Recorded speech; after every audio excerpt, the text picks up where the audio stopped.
dito isso, né, vamos começar, né, existem vários modelos de processo de desenvolvimento de software, né, por enquanto, vamos ficar por aqui, nesse do Scrum, mas existem todos uns modelos, né, de processo de desenvolvimento de software que a gente chegou para chegar. Eu vou falar dos dois últimos, do Scrum e do RUP, né, do UP, que são muito parecidos, tá, e eu vou fazer uma mescla dele, que é o que a gente vai usar aqui no nosso processo de desenvolvimento de software aqui na disciplina, tá, então vamos lá. Vamos primeiro ver o Scrum.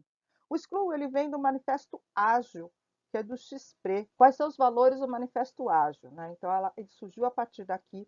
Eu gosto de colocar muito isso, porque tem muita gente que não interpreta isso direito e acaba desenvolvendo o processo de desenvolvimento de software imaturo. Tá? Então, tem que tomar muito cuidado. Ele fala aqui no Manifesto Ágil para olhar mais o indivíduo e a interação, né? Ficar mais preocupado com o indivíduo e a interação do que ferramenta e processo. Quando ele diz isso, gente, não quer dizer que é para você não ter ferramenta, você não precisa ter ferramenta, e que você também não precisa de processo.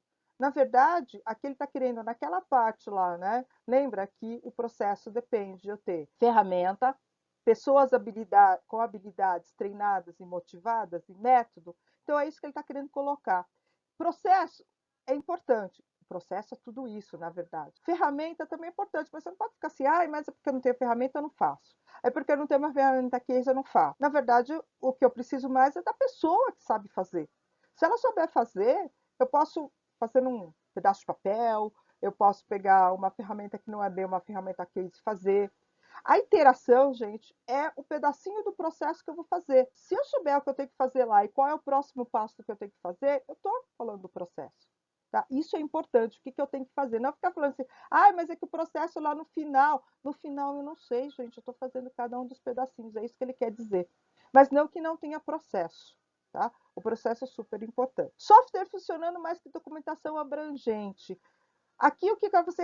Não, mas é que eu não escrevi, eu não olhei a gramática do documento. Não, não é isso. Claro, também tem um documento que eu não consigo entender nada que está escrito, também não adianta nada. Mas também não é assim, eu não preenchi aquele documento, por isso que eu não vou programar o software. Não, peraí, né? Não é porque você não documentou lá, é que você não vai fazer o que você tem que fazer. Na verdade, você tem que fazer os dois. Por quê? Porque quando alguém te perguntar por que você tomou essa decisão, você pega a documentação e diz assim, olha, eu tomei a decisão porque eu fiz isso, isso e isso. Porque, a gente esquece. Quantas vezes já não tive em projeto que eu lembrava de por que a gente tinha tomado determinada decisão e tinha dito na época que se a gente tomasse decisão, o risco que a gente tinha de acontecer um problema era esse, e o pessoal me ignorava.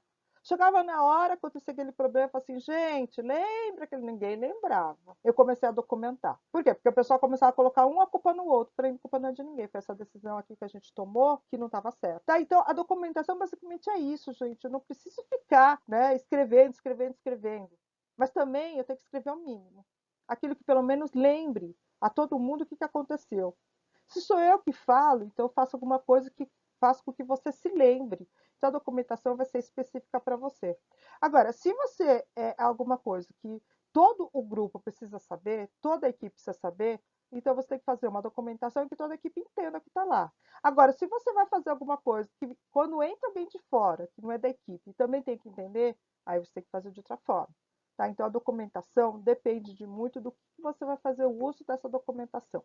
Então, por exemplo, aqui na disciplina, a documentação vai servir para você me mostrar que você fez o que você tinha que fazer, como é que você fez e que decisão você tomou. A partir daí, eu consigo saber o que você aprendeu, o que você fez e posso te avaliar em relação a isso. Então, para isso que vai servir a nossa documentação. Então, o que eu vou pedir, nada mais do que isso.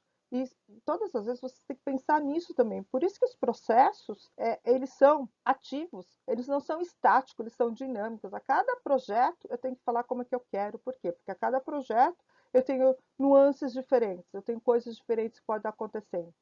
Esse é o trabalho do gerente de projeto. Esse é o trabalho do líder do projeto. E também é o trabalho de cada uma das pessoas que estão envolvidas no projeto. Até de falar assim, olha, é melhor a gente documentar isso, porque lá na frente vai ser cobrado. E aí depois a gente não vai lembrar, a gente não vai conseguir provar o que a gente fez. Outra coisa, a documentação serve para provar o que você fez. Então, eu quero que você se reflita um pouco nessa questão da documentação. A documentação não é um pedaço de papel que eu escrevo e jogo fora, ou deixo de lado. É um papel que eu vou usar. Se eu não vou usar, não documente, não escreva, não perca o seu tempo. Então, aí você fala assim, Ah, então eu não vou documentar nada. Tá bom, então depois se você for questionado e você não lembrar, lembre-se que você poderia ter documentado, tá bom? Bom, colaboração com o cliente. Mais que negociação de contrato. Então, assim, você deve ser colaborativo com o cliente. Gente, não que não deve existir contrato. O contrato é super, hiper importante. Tá? Mas ela deve ser feito no começo. Claro, revisado se houver alguma mudança no contrato. Por quê? Porque na hora que alguma coisa não der certo, gente, tenha certeza, tá? Tenha certeza absoluta que o cliente vai pegar o contrato e vai jogar na sua cara, dizendo que você tinha dito isso, isso, isso e você não fez. Então é por isso que a negociação do contrato é muito importante, não é deixar fazer qualquer coisa. Por quê? Porque na hora do jurídico, na hora de devolução de dinheiro, tenha certeza que vão entrar, vão falar do contrato. Tá? Eu também já tive esse tipo de sabor. E outra coisa, teve uma vez também que a gente estava lá patinando num contrato, e eu me lembro do gerente de projeto falar assim: não, não, vamos fazendo, vamos não sei o quê. Claro, você pode até começar a fazer. Mas eu me lembro muito bem que o advogado falou assim: olha, o contrato tem que ser bem feito. Porque se ele não for bem feito, quando der um problema, o que vai acontecer? Eles vão olhar o contrato. Tenha certeza. Agora, se um projeto vai liso e ninguém olha o contrato, é porque o projeto foi bonito, foi legal, não teve nenhuma intercorrência. Então, o contrato ele é uma garantia para o cliente, tanto para o cliente quanto para o fornecedor, né, para quem está desenvolvendo, né, na hora de uma briga judicial. Então, é preciso negociar contrato. Mas, claro, gente, também não brigar com o cliente, porque se o cliente já começa não gostando de você, não adianta nada. Aí realmente vai cair na questão do contrato.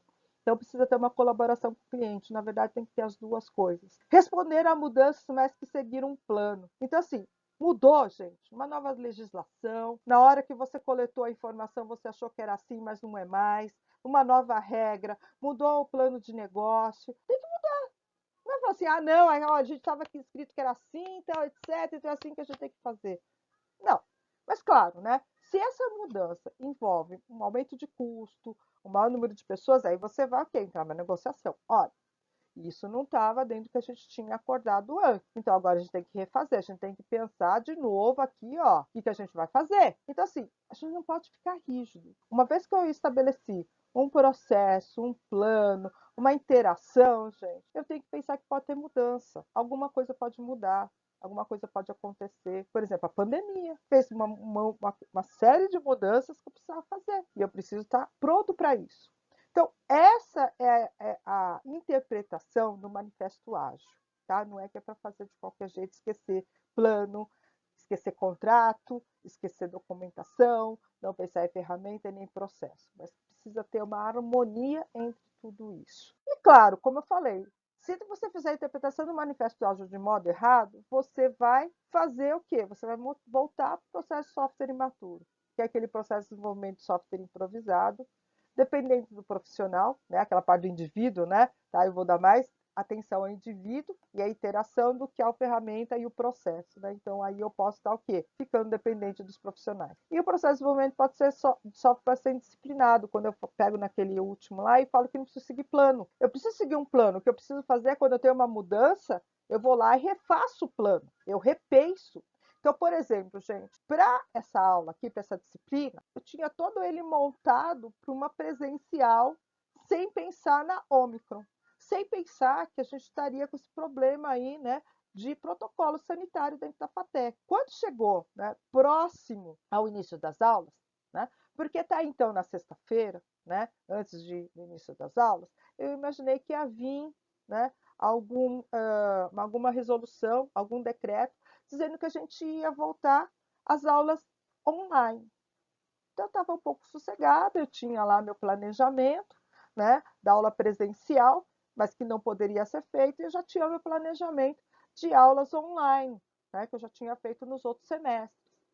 Aí, na sexta-feira, disseram que não, que tinha que ser presencial e todas aquelas coisas que eu passei para vocês, né? O aluno que tem que fazer higienização, né? Tá? Eu fui olhar o número de alunos que eu tinha, né? Era maior que a capacidade do laboratório, tá, etc. O que eu tive que fazer? Pegar tudo aquilo que eu tinha planejado, gente, replanejar. Por isso que eu falei para vocês, passei segunda e terça pensando em como é que eu poderia fazer né, para a gente não ter esse problema, né, conseguir passar por esse protocolo sanitário. E foi aí que eu falei para vocês do uso do videoaula, peguei a questão da metodologia ativa, né, de aprendizado e tudo mais, tá? Então, é isso, gente. Aqui é um exemplo vivo, né, do que é uma mudança ocasiona para a gente fazer a mudança no plano. Eu não posso ser rígida, né? Eu tenho que pegar e falar assim, não, eu sou a pessoa responsável por conduzir isso. Então, o que a gente vai ter de mudança? O que eu vou ter que fazer? Então, refaço o plano. Então, aqui terá os quadrinhos do Gilbert, né, quando ele fala, né, de manifesto ágil. Né? Então, nós vamos, né, o chefe, né, nós vamos experimentar um negócio chamado programação ágil. Aí ele começa a explicar. Isso significa nada de planejamento, nada de documentação, é só sentar a bunda na cadeira, começar a digitar e reclamar. Então, essa é a interpretação errada, tá, do manifesto ágil. Aí, claro que, né, o outro lá fala assim, gostei de saber que isso tem nome. E aí o cara fala, isso foi um treinamento. Isso aqui também é para explicar, gente, que o treinamento não é treinamento de uma semana, tá? Treinamento de 24 horas. Tem treinamento que é, tá? Eu dava treinamento de orientação a objeto de 24 horas, né? Então, 3 dias, eu dava, assim, mas o cara aprendeu? Aprendeu, gente, não é assim que aprende. Com o passar do tempo, eu falei assim, ó, gente, o que eu fazia, né, quando eu dava mentoria?